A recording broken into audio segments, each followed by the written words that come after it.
Kabanata 6611. Nang makita ni Harvey ang numero, akala niya si Rita. Napaisip siya at sinagot pa rin. Bago pa niya masabi ang boses ng isang babae ang narinig niya mula sa kabilang linya. Ang hirap hanapin ang number mo, Harvey. Ano, hindi mo man lang ako tinatawagan noong nasa Walls Inn ka? Natigilan si Harvey. Prinsesa Wright. Hindi niya inaasahan na tatawagan siya ni Shena sa ganitong oras. Napangiti si Shena. Ako nga, pero wala ako sa Walls Inn hanggang kamakailan lang. Bumalik ako ngayon at nabalitaan ko kung paano mo muling hinamon ang mga taga-isla. May kikipaglaban ka sa Forbidden City Peak kapag full moon. Gagawin mo ba ulit ang ginawa mo sa Floatwell at ipapahiya mo rin sila? Napangiti si Harvey. Nagbibiro ka. Pinahiya na tayo ng mga taga-isla. Bilang kinatawa ng H-Nation Martial Alliance, paanong wala akong magagawa? At muli, sa tingin ko ay hindi ito aayon sa plano, dahil sa sandaling iyon, isang matinis na tono ang tumusok sa kanyang tenga. Mukhang medyo masama ang signal. Biglang naputol ang tawag. Nag-message si Shena, na hiniling na sumama sa kanya sa almusal kinabukasan sa South Ocean Restaurant para makapagkwentuhan pa sila. What a coincidence, nakangiting sabi ni Harvey bago sumagot sa kanyang text message. Makakatipid siya ng maraming oras kung makakatagpo siya ng dalawang tao at makikitungo sa kanila sa iisang lugar. Kinaumagahan, sumakay si Harvey sa isang electric car at nakarating sa South Ocean Restaurant. Ang lugar na ito ay medyo sikat at naghahain ng tunay na Southern cuisine, at nabigyan ng 3 Michelin star. Gayunpaman, ang presyo ay mahal din. Hindi kakayanin ng sahod ng ordinaryong tao ang almusal dito. Pagkatapos umakyat sa breakfast room sa ikalawang palapag, lumingalinga si Harvey at nakita niya si Rita. Nagkita na silang dalawa noon sa Buckwood, kaya agad siyang nakilala ni Harvey. Masyadong nakakapansin si Rita, at may dalawang magagandang babae na nakaupo sa tabi niya. Hindi mahalaga kung ito ay ang kanilang hitsura, hugis ng kanilang katawan, o paraan ng kanilang pag-uugali, lahat sila ay pinakamahusay. Madaling masabi na galing sila sa isang mayamang pamilya sa make-up lang nila. Kahit na may ilang matagumpay na lalaki rito, walang naglakas loob na makipag-usap sa kanila. Sa gitna ng dalawa ay walang duda na si Rita. Nakasuot siya ng itim na palda na gawa ng isang sikat na local designer. Kahit umaga pa ay napakaganda ng kanyang makeup. Sa isang sulyap lang, kahit sino ay mabibighani sa kanyang alindog. Ang dalawang magagandang babae sa tabi niya ay may kanya-kanyang kakaiba. Ang isa ay mahaba ang buhok, ang isa naman ay maikli ang buhok. Pareho silang napakaganda at perpektong hugis ng katawan. Nang makilala niya si Rita sa mesa, lumapit si Harvey. Malinaw na maraming tao rito ang nakatutok kay Rita at sa iba pa. Nang may makita silang kasing ordinaryo ni Harvey na naglalakad para kausapin ang mga babae, nandidiri ang mga mata nila. Gaano dapat kawalang hiya ang isang tao para gumawa ng ganoong pagpili? Para siyang likod na nananabik sa buwan. Hindi niya talaga alam ang lugar niya. Nang makita ni Rita si Harvey na papalapit, disgusto ang mababakas sa mukha niya. Hindi ito ang unang pagkikita nila. Ngunit mas malaki ang paghamak niya kay Harvey ngayon kaysa noong nakita niya ito sa Buckwood mga taon na ang nakakaraan. Noong nasa Buckwood si Harvey, ito ang pinakamakapangyarihan. Kahit ayaw siya ni Rita, aminado siyang may talento si Harvey. Ngunit simula nang dumating sa Walls Inn ang tinaguriang numero 1 sa Buckwood, naging isang maliit na isda na lamang si Harvey. Sa Walls Inn, habang naglalakad ang mga inapo ng makapangyarihang pamilya sa harapan niya, hindi maintindihan ni Rita kung ano ang espesyal kay Harvey. Napansin din ng babaeng maikli ang buhok si Harvey. Sinulyapan niya ito, at agad na puno ng pangungutya ang mga mata nito. Don't tell me this is the man from Southlight who had a relationship with Yvonne, Rita. Yvonne's taste is really extraordinary. May gusto ba siya sa taong ganito? Sinisira niya ang reputasyon ng isang top family na tulad natin. Mula rin pala sa pamilyang Xavier sa Walls Inn ang babaeng maikli ang buhok. Para sa kanya, si Harvey ay isang ligaw na aso sa kalsada. Masama ang tingin niya rito. Ang nakakasalamuhan niya ay mga kabataan mula sa nangungunang 10 pamilya o mula sa 5 nakatagong pamilya. Hindi siya humanga sa mga katulad ni Harvey. Ito ba ang tutang iniingatan ni Yvonne? Hindi siya mukhang malaki ang tiyan, nakangiting sabi ng babaeng mahaba ang buhok. Sa pananaw niya, kahit anong uri ng tuta ang pinalaki nila, may natatanging talento ito. Ngunit si Harvey, mukhang wala. Hindi kaya wala siya, lalong nanlait ang tingin ng babaeng mahaba ang buhok. Hindi pinansin ni Harvey ang mga panlalait. Para sa kanya, sila ay dumi, na walang halaga. Tumingin lang siya kay Rita at sinabing, anong klaseng eye sign ang ipapakita mo sa akin? Pero sasabihin ko sa iyo ng diretso. Bago ko masiguro ang kaligtasan ni Yvonne, hindi ako susuko dahil lang sa tinatawag na eye sign. Sino ka ba sa tingin mo bata? Tumawa ang babaeng maikli ang buhok. Yvonne is a daughter of the main house of the Savior House of Walsing. Ayokong aminin, pero maituturing siyang anak ng pamilya namin. Ang isang Diyos ang tulad niya ay nakatadhana na hindi makipagrelasyon sa isang talunan na katulad mo. Sa tingin mo ba maaangkin mo ang Diyosa habang siya ay naglalakad sa mortal na mundo? Napakawalang muwang-mu, nakakatawa. Ngumisi ang babaeng mahaba ang buhok. Harvey, talaga, nabasa namin ang iyong impormasyon at alam naming nagkakahalaga ka ng ilang dolyar. Ngunit hindi sapat ang pera mo para mapabilib kami. Mababa ang tingin mo sa pera. Mahinahong sabi ni Harvey. Ngumisi ang babaeng mahaba ang buhok. Hindi naman sa minamaliit namin ang pera. Minamaliit lang namin ang halaga na mayroon ka. Tumawa si Harvey, wala talagang pakialam. Wala siyang interes sa mga babaeng ang tanging gusto ay kapangyarihan at kayamanan. Ano, nakagat ng pusa ang dila mo? Wala kang tugon. Napatingin ang mahabang buhok na babae kay Harvey. Let me warn you, kahit na hindi ito tungkol kay Yvonne, Walsing isn't a place where a country bumpkin like you can show yourself. I can't believe how blind Yvonne is to be your secretary. Gustuhin man niyang maranasan ang buhay, hindi na niya kailangang ipahiya ang sarili niya ng ganito, right? Umiling ang mahabang buhok na babae at bumantong hininga na puno ng hindi makapaniwalang mukha. Para bang ang mga pagpipiliang ginawa ni Yvonne ay ganap na nasira ang reputasyon ng pamilya Xaviers ng Walsing. Habang patuloy na tinutuya ng 3 babae si Harvey, may dumating na waiter na may dalang cart. Naghain siya ng pagkain sa bawat babae. Bago pa man mabuksan ang simboryo, may naaamoy na matamis na aroma mula sa ilalim ng simboryo. Kahit na mukhang medyo simple ang pagkaing inihain, napakasarap nito.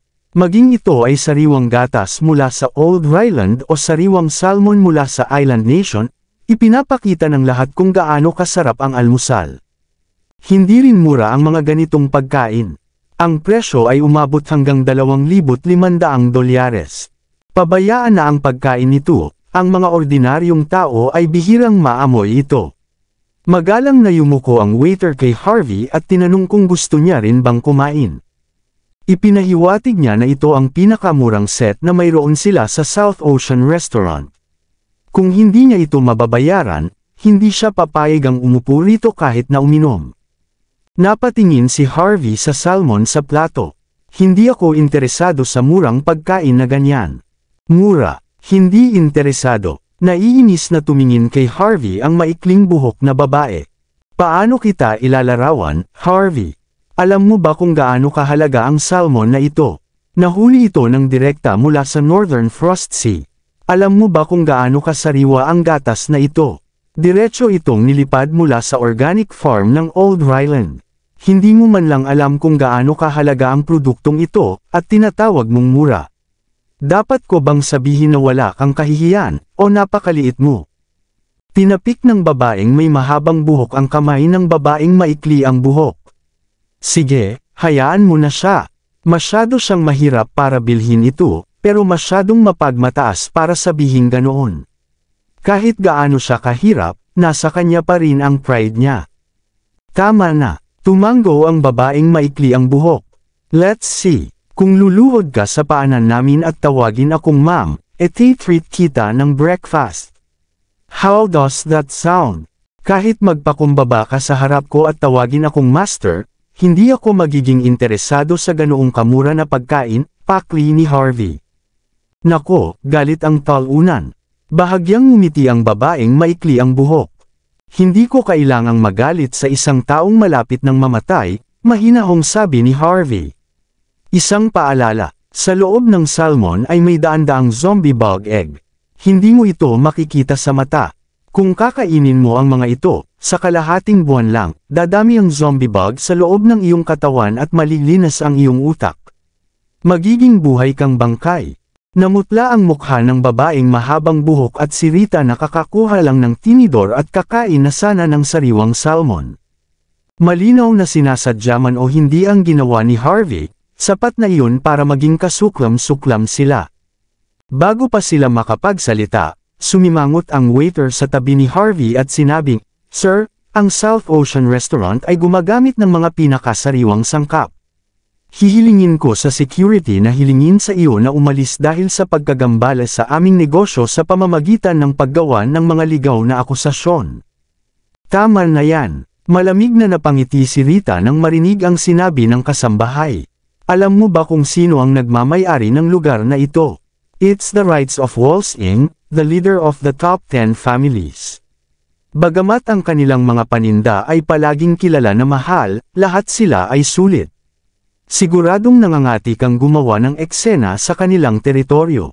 Mas mabuting huwag mong ipaalam sa kanila na kilala mo kami kapag nakipag-ayos sila ng mga puntos sa iyo mamaya. It's okay. I'm not interested in getting to know you guys anyway, mahinahong sabi ni Harvey. The only reason I'm here is because I have one question. What happened to Yvonne? Hinigpitan ba ng mga savior ang personal freedom niya?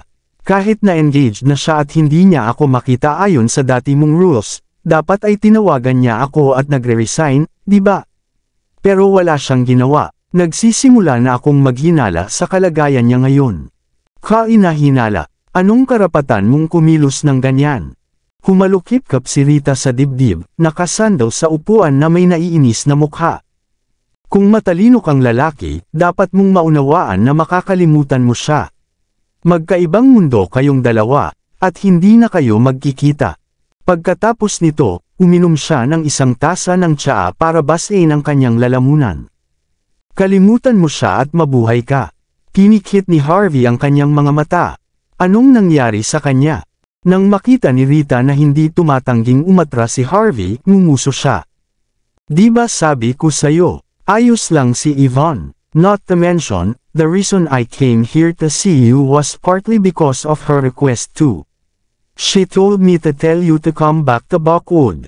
Walsing is no match for someone like you. Pagkatapos nun, naglabas si Rita ng note at binigay kay Harvey. Galing na kay Yvonne ang sulat. Mula sa tala, sinabi niya kay Harvey na huwag mag-alala tungkol sa kanya at ayos lang siya. Malalaman mo kung sino ang sumulat nito, di ba? Malamig na sabi ni Rita na nakangiti habang pinagmamasdan si Harvey na nagbabasa ng note. Tumango si Harvey, at walang sinabi. Kahit kay Yvonne ang sulat kamay, parang may hindi pa rin tama. Pwede ka nang sumuko ngayon, di ba? Tila nakahinga ng maluwag si Rita nang makita ang ekspresyon ni Harvey. Pagkatapos ay maaari kang bumalik sa Buckwood. Biglang may na-realize si Harvey. Tapos, naintindihan niya. Tumingin siya kay Rita at malamig na sinabi, totoo naman na sulat kamay ni Yvonne, pero hindi lahat ng iyon ay nakasulat ng magkasama. Parang pinaghiwalay ang bawat letra at saka pinagsama-sama. Sa madaling salita, ang sulat na ito ay isang mahusay na pagkakagawa ng pekeng sulat at hindi mismong si Yvonne ang sumulat, di ba? Maraming salamat sa lahat ng sumusubaybay. Please subscribe and follow my YouTube and Facebook channel, Filipino Novel. Maraming salamat po. Kabanata 6615. Nang marinig ni Rita ang sinabi ni Harvey, nagdilim ang ekspresyon ng mukha niya at napasigaw siya, Harvey, can you stop making things up? I already gave you the note, so can you stop? What do you want if you keep rambling? Napatingin si Harvey kay Rita. Dahil payag kang nandito ngayon, naniniwala akong may malasakit ka sa kanya. Kaya nga gusto kong sabihin mo sa akin ang totoo. Anuman ang problemang kinakaharap niya, matutulungan ko siya. Gayunpaman, dapat mong sabihin sa akin ang lahat. Inilibot ni Rita ang kanyang mga mata, halata ang kanyang pagkasuklam. Magpapasalamat ako sa ngalan ni Yvonne, ngunit hindi na kailangan. Malamig ang ngiti niya habang sinasabi iyon. Ang taong pakakasalan ni Yvonne ay isang taong napakahalaga mula sa Island Nation. Ano ang magagawa ng isang talunan na tulad mo Harvey, sa isang taong napakahalaga? Bale payag si Yvonne na pakasalan ng mahalagang tao na ito. Ito ay isang bagay na kailangang gawin ng Xaviers ng Walsing. At ang talunan na ito mula sa Buckwood ay gustong makialam sa kanilang mga gawain sa pamilya. Siguradong nagbibiro siya. Gaano man kalaki ang kapangyarihan at impluensya niya sa labas, wala iyon nang tumuntong siya sa Walsing. Okay, Harvey, seeing that you care, I'll thank you in Yvonne's behalf once again. But, I'll repeat the same words. She's fine. She'll be better if you stop looking for her and bothering her. So, be rich and happy. It would be best if you could come back to Buckwood. Nanlamig ang mga mata ni Harvey. I told you. Gusto kong malaman kung kamusta na si Yvonne. Gusto mong malaman. Paano kung malaman mo? Ano ang magagawa mo? Ano ang maaari mong lutisin? Sa wakas ay hindi na napigilan ni Rita ang sarili, at tuluyang sumabog nang makita kung gaano kapilit si Harvey. You can't even compare yourself to me. How can you solve this problem? You are the type of man who is ambitious but completely useless. I am considered quite influential in the Xavier Walsing family. And I am from the Osborne family. But even someone like me can't help Yvonne with anything. What can you do? Naiinis na ikanaway ni Rita ang kamay. Ang ginagawa natin sa upper echelons ay isang palaisipan sa isang tulad mo. Ang dahilan kung bakit ko sinabi sa iyo na umalis ay para sa iyong kapakanan, naiintindihan mo ba? Nanatiling kalmado ang ekspresyon ni Harvey. Kung hindi mo sasabihin sa akin ang totoo, I'm sorry. Wala akong choice kundi ang mag-imbestiga sa sarili ko. Humihingi ako ng paumanhin sa kung anuman ang gagawin ko mamaya. Ikaw, galit na galit si Rita na nanginginig. Ang mahabang buhok na babae na natatakot sa pagkain ng salmon ay tumitig kay Harvey, at mukhang naiinip. Sige, magyabang ka pa, pero walang silbi. Ang taong tulad mo ay isang tao lang na kumikita at kakaunti ang alam tungkol sa katotohanan ng mundong ito. Alam mo na hanggat hindi ka naging bahagi ng tuktok, palagi kang magiging alipin. Naiinis na tumingin kay Harvey ang may mahabang buhok na babae, na parang nakita na niya ang katotohanan.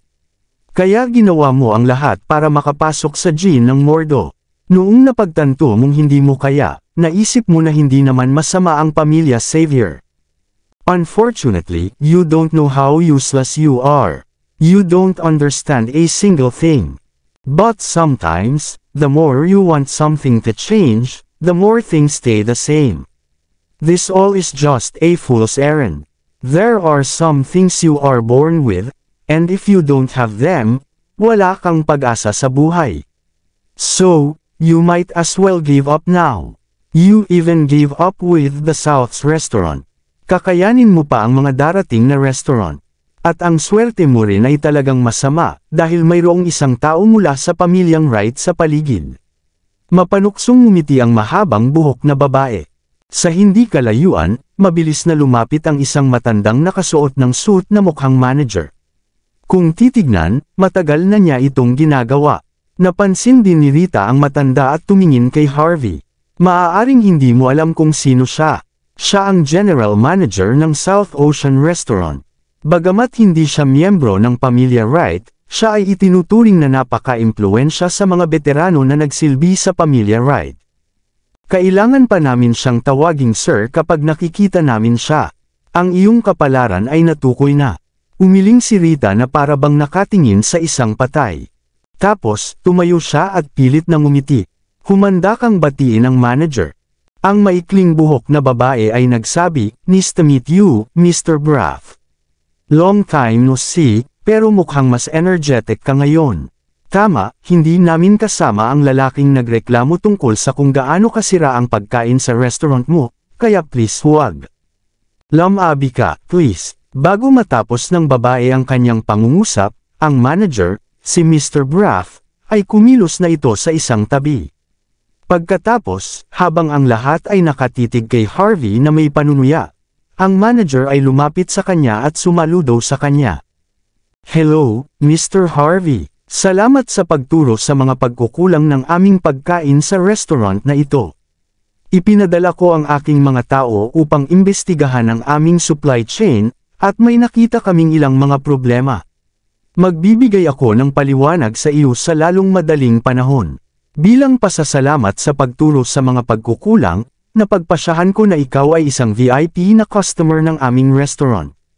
Mula ngayon, kung magpasya kang kumain sa amin, ang iyong pagkain ay ang pinakamahal. Natahimik ang lahat ng nakarinig nito, at hindi makapaniwalang nakatingin kay Harvey. Ang ilan sa kanila ay sinubukan pangkulutin ang kanilang mga sarili. Ano ang nangyayari? Paanong ang isang taong walang malasakit at mayabang gaya ni Mr. Braff ay humingi ng tawad sa isang binatang tulad niyan? Ito, nanaginip ba sila? Iyon ay dahil, sa kanilang pagkakaunawa, kung ang isang tulad ni Harvey ay magreklamo, kahit na hindi siya mawala ng mga paa, siya ay itatapon sa kulungan. Pero hindi nila inaasahan na magiging VIP guest siya sa restaurant. At makakain siya ng libre. Anong klaseng treatment yan? Bago nila maproseso ang kanilang narinig, nagpatuloy si Mr. Braff, at hinihintay ka ng aming anak sa room number 1.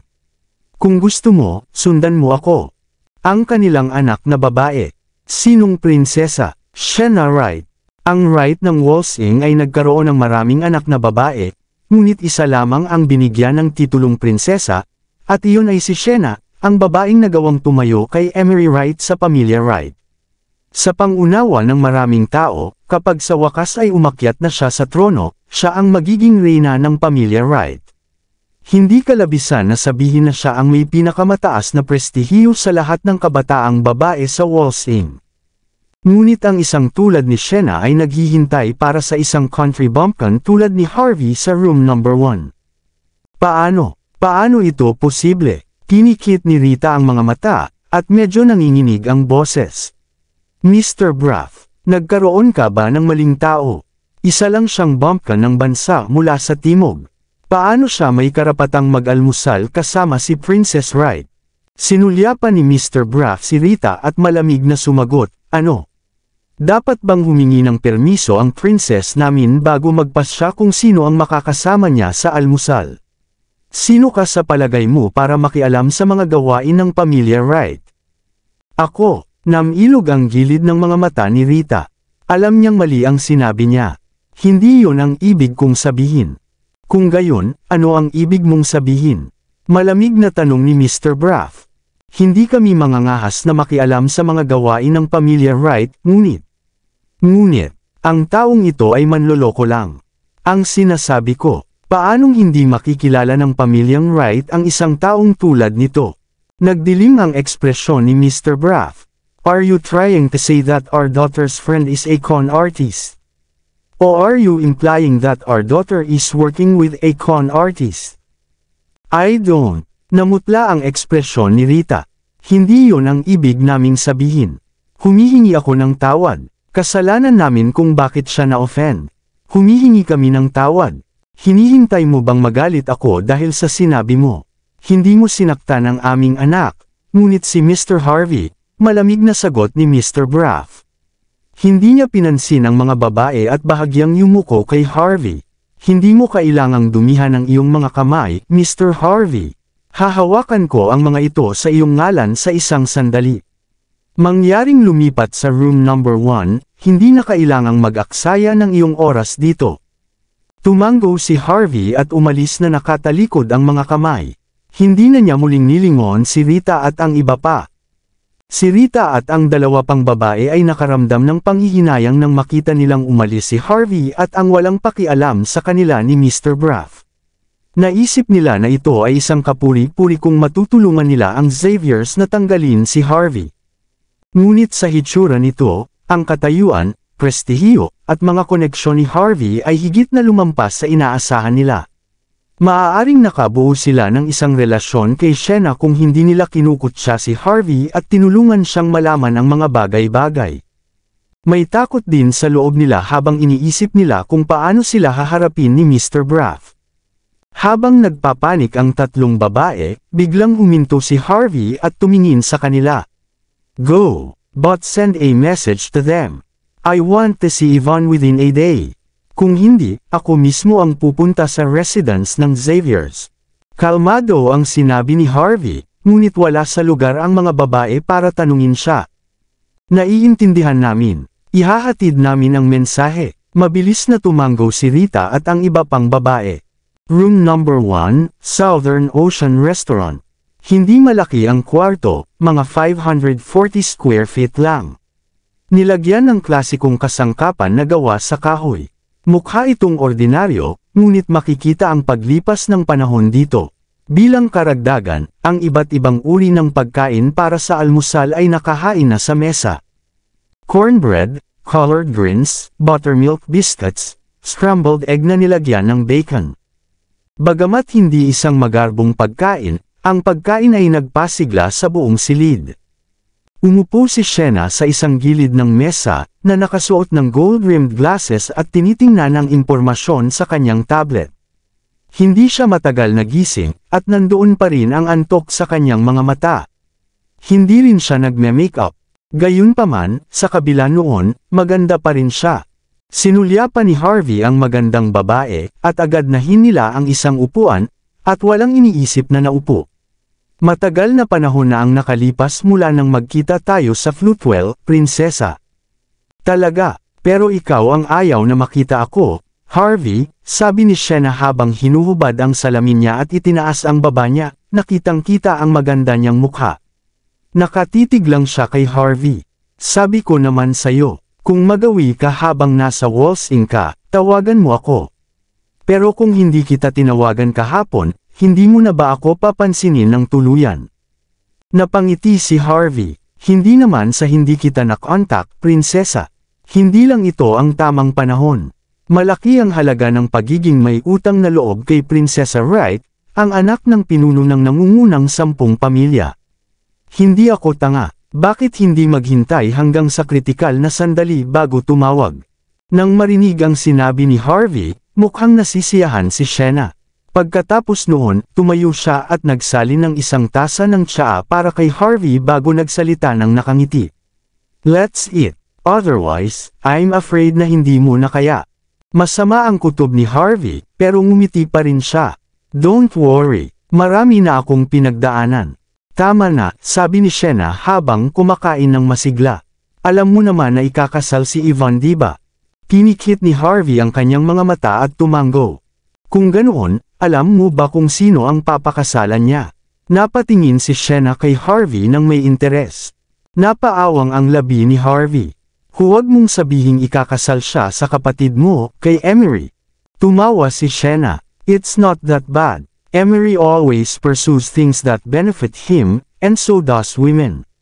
That's why, kahit galing si Yvonne sa nuclear family, malamang na hindi tatanggapin ni Emery ang ideya.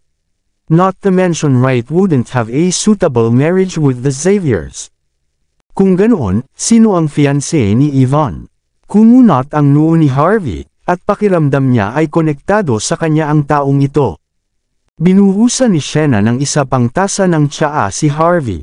Pagkatapos niyang inumin, dahan-dahan niyang sinagot, si Shingen Tokugawa. Descendant of the Shinto Way, the leading school of the 6 martial arts schools of the island nation. Ano, ikakasal na si Yvonne kay Shingen? Naningkit ang mata ni Harvey. Simula kailan ito napagdesisyunan? Napabuntong hininga si Sienna. Don't be too disappointed. Kamakailan lang ay nakatanggap ako ng balitang nito, kaya agad kitang pinalabas.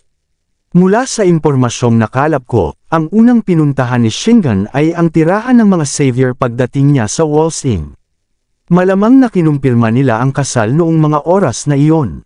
Pagkatapos, hiniling ng pamilyang Xavier sa Walsing si Yvonne na bumalik at ipakulong siya. Saglit na pinikit ni Harvey ang mga mata bago huminga ng malalim. Alam mo ba kung kailan ang kasal?